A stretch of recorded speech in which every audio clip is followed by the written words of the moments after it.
Debate is welcome, provided it is very peaceful and authentic. But the fringe elements who are protesting in a violent manner, they should be put down in a firm way. Law and order machinery should take care of that. And the film should be shown at a mass scale. And that's why I have been requesting state governments to make it tax exempt, tax free. UP government is actually Yes. So I'm really glad that Akhilesh Yadav ji has taken the lead, and very soon I'm sure Manji of Bihar and Chandrababu Naidu in Andhra Pradesh, KCR there in Telangana will all follow suit. So you believe that the movie cannot offend religious sentiments?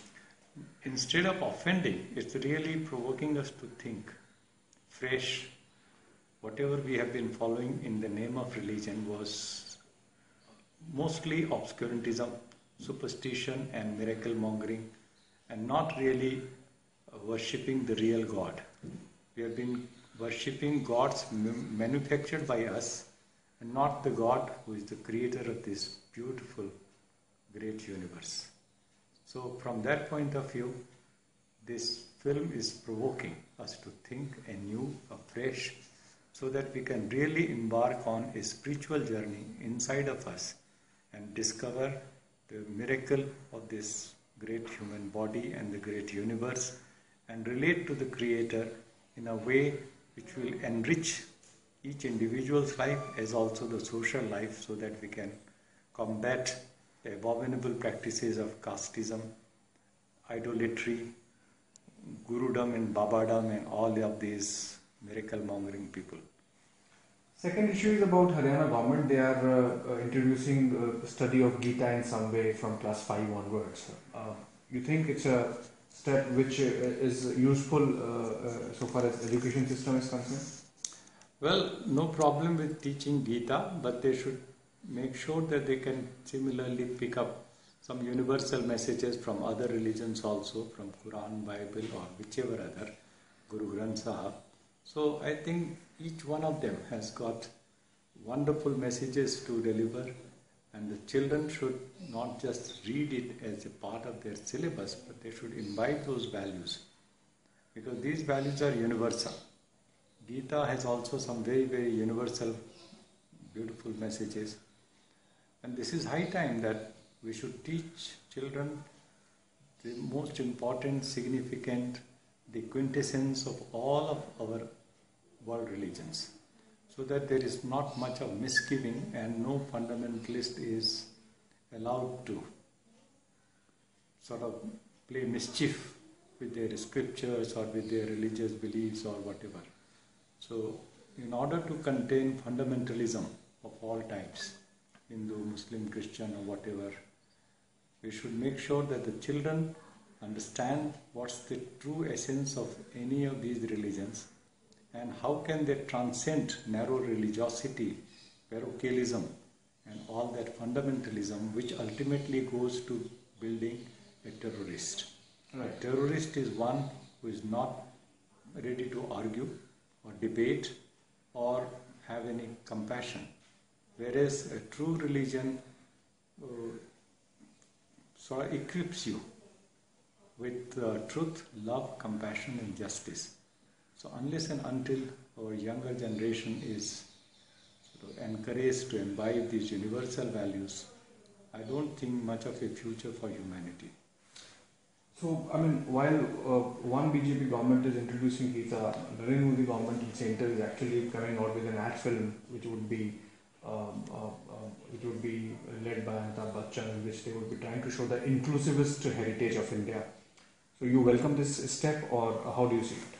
Well, whatever Amitabh Bachchan will produce showing inclusivist image of India would be most welcome, and that's the need of the hour.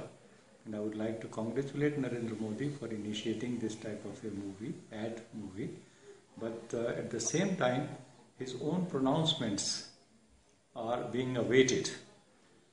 We are holding our breath. We are waiting for Narendra Modi to speak out against these fringe elements who are out to destroy whatever he is trying to build by way of inclusive society and Sabka Saath, Sabka Vikas. But these people who are out to reconvert or Ghar Vapsi or all these other protesters in the name of Vishwa Hindu Parishad, etc., Bajrang Dal, they are not creating the right type of an environment, and it is high time that Modi ji himself comes out clearly, openly, and tells them that they have no place for this type of bickering and this type of creating bad blood.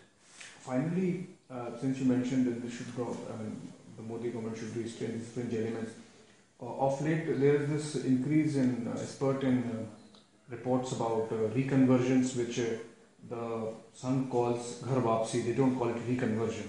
So, what is your view? As in, should people who have gone to other religions, if they come back on their own, be allowed to come back, or should there be a law on conversion? What's your view on this conversion issue?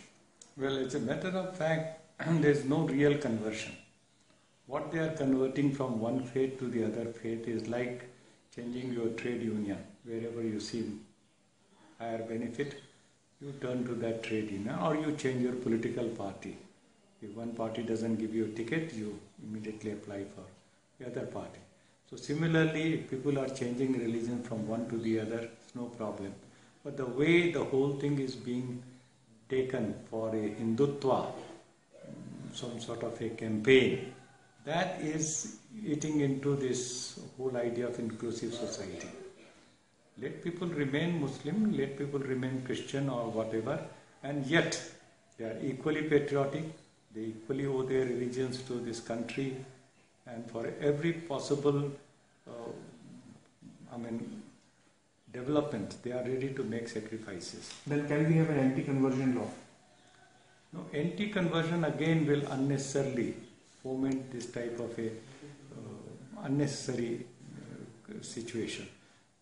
Why I say so, the existing laws, IPC and our constitution, is fully equipped to deal with any type of superficial conversion or conversions which are forced through coercion or some allurements, etc.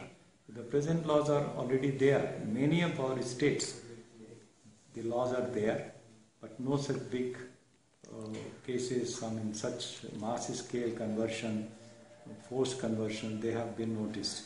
Even in those states like Orissa, like Madhya Pradesh, like many other states, where the law has been enforced for many, many years now. No such thing has been noticed. So why make such a big issue out of it? Let people stay in whatever religion they are, because it's not the religion as such, but the way it is being practiced.